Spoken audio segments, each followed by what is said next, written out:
नमस्कार, मेरा नाम है तेजपाल नेगी और आप देख रहे हैं एसजे टीवी।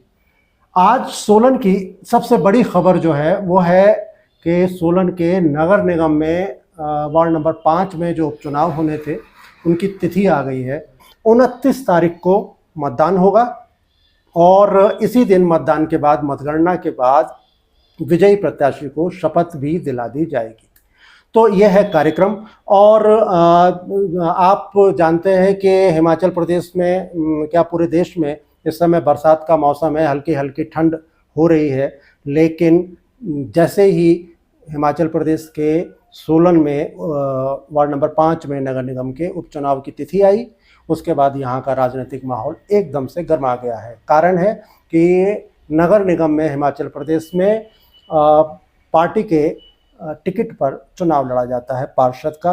अब यहाँ पर जो प्रमुख राजनीतिक पार्टियां हैं, कांग्रेस और बीजेपी, इन दोनों पे जिम्मेदारी आ गई है कि जल्दी से जल्दी वे अपने प्रत्याशियों की घोषणा करेंगे। अभी कहीं से भी किसी घोषणा नहीं हुई है प्रत्याशी की, लेकिन जिन लोगों ने अपने प्रयास किए हैं या जो लोग वार्ड में लगातार मेहनत करते आ रहे हैं, हमें मौका मिल रहा है इन दिनों में कि हम उनसे बातचीत करें। समस्याएं तो वार्ड की उठाएंगे ही, साथ में हम देखेंगे कि वो किस स्तर पर तैयारी कर चुके हैं।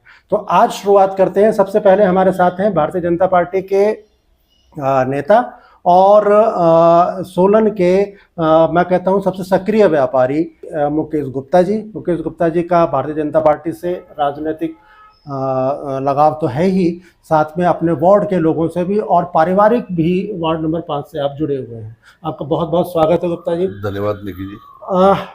थोड़ा सा ये बताएं कि वार्ड नंबर 5 में क्या क्या आपकी एक जो पहचान है, आपके भाई साहब की, स्वर्गीय भाई साहब की वजह से, आपकी वजह से जो पहचान है, क्या रिश्ता है वार्ड नंबर 5 के लोगों के साथ आपका? धन्यवाद निकी जी, आपने समय निकाला और जी शुक्रिया, हमें बोलने का वक्त भी दिया आपने। वार्ड नंबर 5 के हम स्थायी निवासी हैं। तकरीबन 70 साल से हमारा परिवार जो इस वार्ड में निवास कर रहा है जी। और वार्ड में रहने वाले जो लोग हैं, सभी लोग से मेरी जान पहचान है, सभी से मैं मिलता हूँ और बहुत समय से मिलता भी रहा हूँ। और वार्ड 5 एक बहुत छोटा सा वार्ड है। अगर इसका हम देखें कि और नगर निगम का सबसे छोटा वार्ड है। इसका जो क्षेत्रफल है वो बहुत छोटा है जी। ये एक तरह से एक राउंड में ही पूरा वार्ड कंप्लीट हो जाता है। इसकी जो बाउंड्री है वो नीचे लगती है जोनाजी रोड के साथ में, इधर वार्ड नंबर 6 के साथ में लगती है, इधर वार्ड नंबर 3 के साथ में लगती है और इधर वार्ड नंबर 8 के साथ में भी टच हो रहा है जी। तो ये बीच में हमारा एक छोटा सा वार्ड है और इसी वार्ड में मैं रहता हूँ। और यहाँ पर अब जो है वो चुनाव होने वाले हैं 29 सितंबर को। मुझे आज ही आप लोगों के माध्यम से ही पता चला है कि मैंने पढ़ा है कुछ चैनल्स के ऊपर में कि 29 सितंबर को जो है चुनाव हमारा डिक्लेयर हुआ है जी। आपने लगातार, आप वहाँ के स्थायी निवासी हैं वार्ड नंबर 5 में। क्या क्या आपको, सबसे पहले तो दावेदारी आपकी है, इसमें कोई दो राय नहीं है। मुझे ये बताएं कि किस स्तर पे आपने दावेदारी की है? देखिए नेगी जी, मैं भारतीय जनता पार्टी का एक कार्यकर्ता हूँ और हमारी पार्टी के अंदर अनुशासन से ही जो हमें अप्लाई करना पड़ता है जी। हमारा फर्स्ट स्टेप होता है कि हम जो हमारा मंडल है सोलन मंडल जी, उसके जो अंदर हम इसको अप्लाई करते हैं जी। तो मैंने अपना जो चुनाव लड़ने के लिए जो इरादा है और अपना जो मांग की है, आवेदन जो है, मैंने वो मंडल अध्यक्ष जो हमारे हैं श्री मदन ठाकुर जी, उनको अपना अगस्त माह में ही मैंने उनको भेज दिया था कि जब भी ये 5 नंबर वार्ड के हमारे चुनाव हो तो इसमें हमारे नाम के आगे भेजा जाए। मीडिया में कुछ चर्चाएं हैं ऐसी भी कि कुछ लोगों के नाम आए हैं सामने कि वो पार्षद का चुनाव उनको टिकट मिल सकता है बीजेपी की ओर से।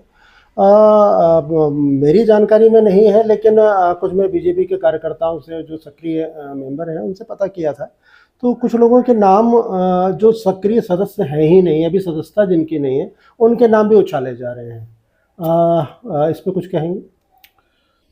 देखिए देखिए कि हमारी पार्टी के अंदर आप देख रहे होंगे कि अभी जैसे हरियाणा के अंदर चुनाव, जी तो जब ये जाकर हाईकमान के साथ डिस्कस होंगे तभी वहाँ की जो ये जी सीटें वहाँ जी की डिक्लेयर होगी, जी जो कि एक बहुत बड़ा चुनाव होने जा रहा है जी विधानसभा का। मतलब फिलहाल हम ये माने कि ये सिर्फ मीडिया की कपोल कल्पना नहीं, देखिए कि अभी तो डेट आज डिक्लेयर हुई है है। जी और अभी तो मंडल स्तर के ऊपर चर्चा होगी, फिर वो चर्चा होके हमारी आगे हमारे प्रदेश संगठन को जाएगी, जी फिर जाकर कहीं अंतिम मोहर लगेगी। जी ऐसा कोई अगर कह रहा है कि इसके पास टिकट है या उसके पास टिकट है, तो मुझे नहीं लगता कि हमारी पार्टी में ऐसा होता है, ऐसा नहीं होता। मुकेश जी, आप यहाँ पे चुनाव लड़ने की जो दावेदारी 5 नंबर पे कर रहे हैं, आपके परिवार से इससे पहले भी क्या यहाँ से चुनाव लड़े हैं? बिल्कुल, फर्स्ट टाइम हमारे स्वर्गीय भाई पवन गुप्ता जी ने चुनाव लड़ा था इस 5 नंबर वार्ड से, लेकिन उसमें हम नहीं उसमें जीत पाए थे। जी जी कुछ हमारी कमियां रही होगी, जी। कुछ हम लोगों तक नहीं अप्रोच कर पाए होंगे। हम्म, उस समय हम इसको लूज कर गए थे। जी उसके बाद जो हमारे भाई हैं उन्होंने डायरेक्ट चुनाव फाइट किया था। अच्छा। पूरे सोलन का चुनाव हुआ था और पूरे सोलन के लोगों ने वोट डाले थे। उस टाइम डायरेक्ट चुनाव हुआ जी, था। वार्ड नंबर 8 से। हाँ जी। हाँ। तो हमारे भाई जो हैं वो डायरेक्ट चुनाव में, और जो नगर परिषद थी उस टाइम पे, उसमें वो डायरेक्ट चुनाव के में उपाध्यक्ष से रहे थे, डिप्टी आप कह सकते हैं। जी भाई 5 साल उसमें रहे।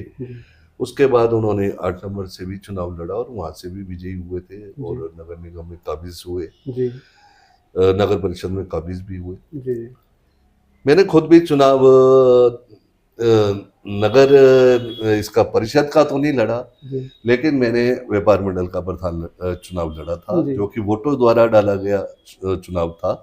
और पूरे सोलन के क्या स्लोगड़ा शांति और दूर दूर के व्यापारियों ने उसमें अपनी वोट डाली थी। और उस टाइम भी मैं उसमें उस चुनाव में मैं ही जीता उसमें। और जी मैं अध्यक्ष बना। आपके पास एक अनुभव है राजनीति का, और इस समय देखिए सत्ता में है, प्रदेश की सत्ता में है कांग्रेस, तो निश्चित रूप से मतलब 1% उनकी तरफ को झुकाव होना तय है। वार्ड नंबर 5 का जो इतिहास मैं देख रहा था, ये भाजपा का इतिहास है विजय का। यहाँ पे कांग्रेस को यहाँ पे लगभग ना के बराबर ही उनको सपोर्ट मिलता है स्थानीय लोगों का। इस इतिहास को अगर आपको टिकट मिलता है तो ये जो भारतीय जनता पार्टी का इतिहास है, सरकार से आपका सीधा मुकाबला होगा, क्योंकि पूरे नगर निगम में एक ही वार्ड में चुनाव होना है, तो सबका ध्यान यहाँ होगा, लोग मेहनत भी कर रहे होंगे यहाँ पे आके। तो जब आपका मुकाबला होगा तो क्या रणनीति बनाएंगे? देखिए रणनीति जो है वो तो हमारा संगठन तय करता है कि क्या रणनीति बनानी है, किस तरह से चुनाव को सरकार को जवाब देने के लिए हमारा संगठन है। ये नहीं होता है कि जो चुनाव लड़ रहा है उसी ने सरकार को, मैं तो इस लायक भी नहीं कि मैं सरकार को जवाब दूं। उसके लिए पूरा संगठन होता है। जिस लेवल की बात जिसको करनी चाहिए उस लेवल की बात हमारा संगठन तय करता है कि कौन किस लेवल की बात करेगा। अगर मैं एक पार्षद का चुनाव लड़ रहा हूं और बात मैं सीएम लेवल की करूं तो मुझे लगता नहीं कि वो एक ठीक बात है, क्योंकि उसके लिए हमारे संगठन में पदाधिकारी बनाए गए हैं, हमारे स्टेट के प्रवक्ता हैं, हमारे जिला के प्रवक्ता हैं, हमारे और भी प्रवक्ता हैं, वो जवाब देंगे उसका। या हमारा संगठन के जो अधिकृत लोग हैं जो इस लेवल की बात करनी है उस लेवल का जवाब देने के लिए एक सेट प्रोसीजर नहीं कीजिए हमारे संगठन के अंदर में रहता है। ऐसा नहीं होता है कि किसी ने भी मुंह उठाया और जाकर सीएम को बोलने लग गया, वो अच्छा भी नहीं लगता है। लेवल सबका होना चाहिए, अपने लेवल में रहकर ही आदमी को बात। बिल्कुल बिल्कुल बिल्कुल। आप राजनीति में आपका अनुभव है, इस पर हमने चर्चा कर ली। एक राजनीति का थोड़ा सा मुझे भी जो दिख रहा है वो ये है कि भारतीय जनता पार्टी में कुछ लोग इस समय हाशिए पर हैं, और महसूस आप भी करते होंगे कि है कुछ लोगों के साथ अन्याय हो रहा है। ऐसे में इसको आप दूसरे शब्दों में कहते हैं, इसे गुटबाजी भी कहा जाता है। चुनाव में किस तरह से ये सब मेंटेन हो पाएगा? नहीं देखिए नेगी जी, ये जो गुटबाजी वाली बात है देखिए, और हाशिए पे रखने वाली बात है, मैं इसमें ज़्यादा विश्वास नहीं रखता। जी। हमारी पार्टी है, एक बहुत बड़ी पार्टी है और देश की सबसे बड़ी लीडिंग पार्टी है। यहाँ पर बदलाव होता है, बदलाव होता है नेगी जी। किसी को कोई दायित्व दिया जाता है, कभी किसी को उस दायित्व को ना देके दूसरा दायित्व दिया जाता है, या कई बार नहीं भी दिया जाता। जी। लेकिन हमारी पार्टी के अंदर में एक बात है कि हमारे लिए पार्टी सबसे बड़ी है। सबसे पहले हम जो बीजेपी के कार्यकर्ता हैं, पार्टी के लिए काम करते हैं, उसके बाद लोगों के लिए काम करते हैं, और सबसे लास्ट में वो हम अपनी बात करेंगे। अच्छा। हमारा सिस्टम ये है, जो लोग हैं हमारे लिए पहले है, अपने से पहले हमारी जनता है जी। जिनके लिए काम करना है। कल प्रधानमंत्री जी ने भी यही कहा कुछ। हाँ, तो हमारा ये नहीं होता कि हम कहते हैं हमसे। और जहाँ हमारी पार्टी की एक और बात है, जहाँ कम फिर वहाँ हम। हर एक कार्यकर्ता जो है उसके लिए काम करने के लिए तैयार है। जहाँ लगता है कि यहाँ पर कमी रह गई है और हमें हमारी नॉलेज में आ जाती है, तो हम उस कमी को पूरा करते हैं। जहाँ कम है वहाँ पर हम। आपकी एक खूबी जो मुझे दिखी, शहर में कोई भी सामाजिक काम होता है उसमें सबसे आगे खड़े होने वाले लोगों में आपका नाम मुकेश गुप्ता रहता है। पार्टी के कार्यक्रमों में आपकी सक्रिय भूमिका पिछले कुछ समय से नहीं दिख रही थी। देखिए, मेरा जो कुछ पारिवारिक मेरी प्रॉब्लम थी, और इसके बारे में मैंने सूचित भी किया था। जी। बिल्कुल लिखित में सूचित मैंने अपने जिलाध्यक्ष को भी किया था और मंडल अध्यक्ष को भी किया था कि मेरी कुछ पारिवारिक प्रॉब्लम है, चली हुई कुछ प्रॉब्लम थी मेरी, तो मैं अभी सक्रिय रूप से पार्टी के थोड़ा सा अच्छा। असमर्थ हूँ, इसलिए से। नहीं तो आपने देखा होगा कि पिछले कई साल आपने मुझे देखा होगा कि जहाँ पर बात है कि पार्टी के सोलर लेवल की बात करना है, मैंने उसमें भी कभी पीछे नहीं हटा। या पार्टी के कोई भी कार्यक्रम थे, कोई भी हमारे लीडर यहाँ पर आते थे, बड़े लीडर आते थे, स्टेट के आते थे या राज्य स्तरीय लीडर आते हैं, हर जगह पर हम पहुँचते थे। अपना उनका जो भी वेलकम हमारे से होता था वो करते थे, और जो भी पार्टी हमें दायित्व देती थी उसको निभाते थे। मैंने बहुत दायित्व पे मैं रहा हूँ, चाहे वो पहले व्यापार प्रकोष्ठ का हो, चाहे सोशल मीडिया में हो, या फिर मीडिया में हो। मैंने जिला में भी सह मीडिया प्रभारी में रहा हूँ। तो जो भी दायित्व पार्टी ने दिया है, जिस समय हमारे पास समय था, हमने पूरा समय अपना 24 घंटे भी दिए हैं, ऐसा नहीं है। लेकिन कुछ पारिवारिक मजबूरियों के कारण कई बार समय नहीं दे। कुलभूषण गुप्ता जी, जिनका स्वर्गवास हुआ और जिनके स्वर्गवास के बाद ये पद खाली हुआ है, वो भारतीय जनता पार्टी के ही पार्षद थे। आपने भी दावेदारी कर दी है और भी कई लोगों ने दावेदारी की होगी या अब कर देंगे। क्या भारतीय जनता पार्टी के जो वार्ड नंबर 5 से जुड़े हुए कार्यकर्ता या नेता हैं, उनको ऐसा भी लगता है क्या कि कुलभूषण गुप्ता परिवार की भी दावेदारी बनती है इसमें? देखिए नेगी जी, मैं आपको एक बात बहुत स्पष्ट करना चाहता हूँ। बड़े भाई कुलभूषण गुप्ता जी इस वार्ड में, हमारे इस वार्ड में उनका भी परिवार निवास करता है, और हम लोगों के संबंध भी आपस में रहे हैं। सबसे पहले तो मुझे दुख है कि हमारे बड़े भाई की तरह जो कुलभूषण गुप्ता जी, जिनकी हम बहुत इज्जत करते थे, उनके स्वर्गवास के बाद ये वार्ड खाली हुआ जी। ये ऐसा मुझे बड़ा दुख लगता है कि उस पे हमें चुनाव लड़ना पड़ रहा है। पहले तो वो जिस तरह से काम करते थे, खैर उनके बराबर तो काम करना खैर हम नहीं सोच सकते, क्योंकि उम्र में भी मुझसे बहुत बड़े थे, एक्सपीरियंस भी बहुत ज़्यादा था। उनकी जो स्वर्गवास हुआ उससे मैं बहुत दुखी था, बहुत दुखी हूँ भी, क्योंकि हम ऐसा नहीं चाहते थे। हम चाहते थे भाई आगे तक अपना 100 साल पूरे करें और इस तरह से शहर की भी सेवा करें और वार्ड की भी सेवा करते रहे। लेकिन विधि का विधान है, भगवान के घर में जब बुलावा आ जाए तो उसमें कुछ नहीं कह सकते। निश्चित हमारे रूप तो खुद के भाई बिल्कुल बिल्कुल। बड़ी उस उम्र में चले गए जी जिसमें हाँ। नहीं जाना चाहिए था। जी, तो भाई के लिए तो मैं यही कहूँगा, भूषण भाई के लिए, कि भगवान उनको अपने चरणों में ही स्थान दे, और जिस तरह से उन्होंने काम किया है उनको कभी भी अपने चरणों से दूर ना करें। बिल्कुल। उनके परिवार के साथ मेरी संवेदनाएं हैं, और वो परिवार भी बड़े मानसिक कष्ट से गुजर रहा है, क्योंकि अचानक भाई चले गए। तो उनको भी भगवान जो है सहन करने की शक्ति दे। ठीक है, हर आदमी का अपना एक पकड़ जो कह लो वो होती है। भूषण भाई की भी बहुत अच्छी पकड़ थी, और अगर उनका परिवार से कोई भी चुनाव लड़ना चाहता है तो ठीक है, उसमें कोई ऐसी बात नहीं है। वो भी मंडल के आवेदन कर सकता है। हमने भी आवेदन किया है, और मैंने यही बोला है कि जब हाईकमान जो भी डिसाइड करेगा वो हमें मंजूर होता है, ऐसा कुछ नहीं। नहीं, मैं ये सवाल इसलिए भी पूछ रहा था कि अगर भारतीय जनता पार्टी के कार्यकर्ताओं की और नेताओं की सहमति उनके नाम पे बनती है, भारतीय जनता पार्टी वो पार्टी है जिसने परिवारवाद के खिलाफ झंडे बुलंद किए हैं, क्या वो बात यहाँ पे नहीं आ जाएगी, विपक्ष को कहने का मौका नहीं मिल जाएगा?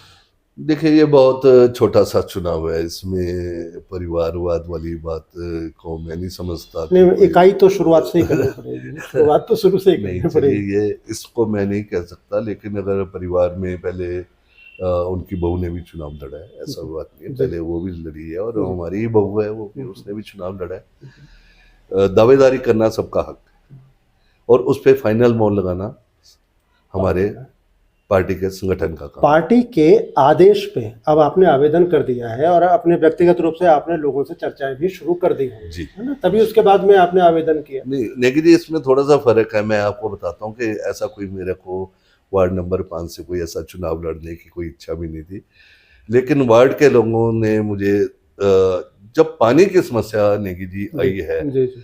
तो मातृशक्ति जो वार्ड की है, और बहुत सारे घर ऐसे हैं जिन्होंने मुझे इतने फ़ोन किए कि भैया कुछ तो करो।